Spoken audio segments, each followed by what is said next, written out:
Këtë javë pata një udhëtim me 2 ndalesa, në Rom dhe në Barcelonë.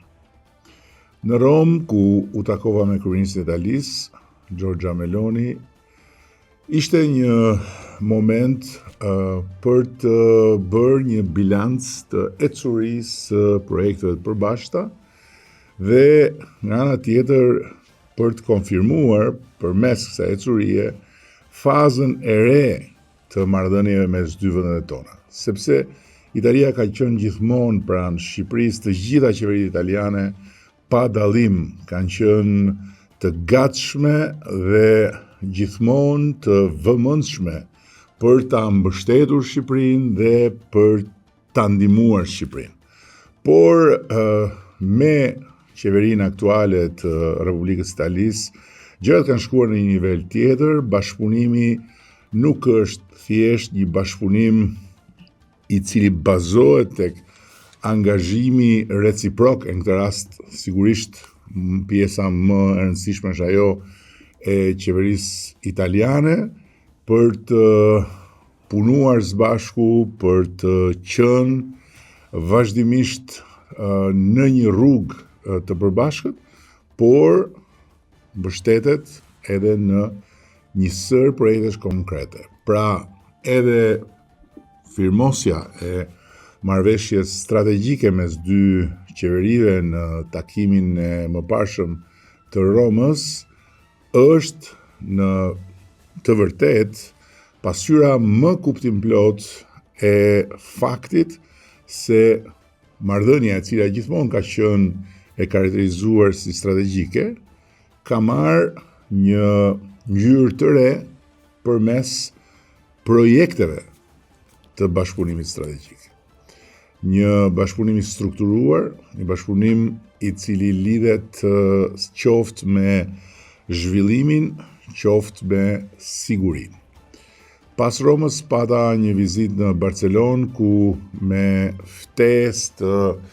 kryeministrit Pedro Sanchez mora pjesë në tryezën e përbashkët të samitit të quajtur në mbrojtje të demokracisë. Dhe përpara këtij samiti, së bashku me delegacionin, u pritëm me nderim të veçantë nga dhoma e tregtisë Katalonjës, ku pa qartë një nivel krejt i ri i respektit dhe interesimit për Shqipërinë edhe nga biznesi i atij vendi. Një vend emri i cilit jo shumë vite më parë në Spanjë si Shqipëria lidhej me paragjykime, sot është kthyer në një nga destinacionet e preferuara të qytetarëve spanjoll, posaçërisht të rinisë spanjolle si destinacion turistik, ndërkohë që marrëdhëniet shtetërore nuk kanë qenë asnjëherë më mirë se sa sot. Pjesëmarrja në samitin në mbrojtje të demokracisë dhe pritja nga kryeministri Pedro Sanchez ishin edhe ato pjesë e, sa thash, deri pak më lartë, në aspektin që Shqipëria nuk është më thjesht e pranishme, por është e besuar, është e respektuar dhe është e vlerësuar si një nga aktorët në tryezë. Dhe për ta mbyllur me këtë shënim,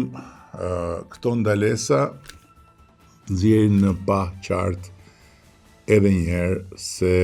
si partner serioz dhe tani më të konfirmuar ndërkombëtarisht për angazhimet tona, për vullnetin ton, e mbi të gjitha fal ecurisë dhe transformimit ton për të cilin flasin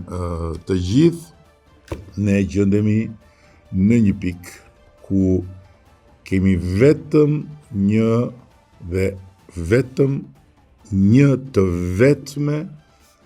rrugë të ecim me shpejtësi vetëm përpara.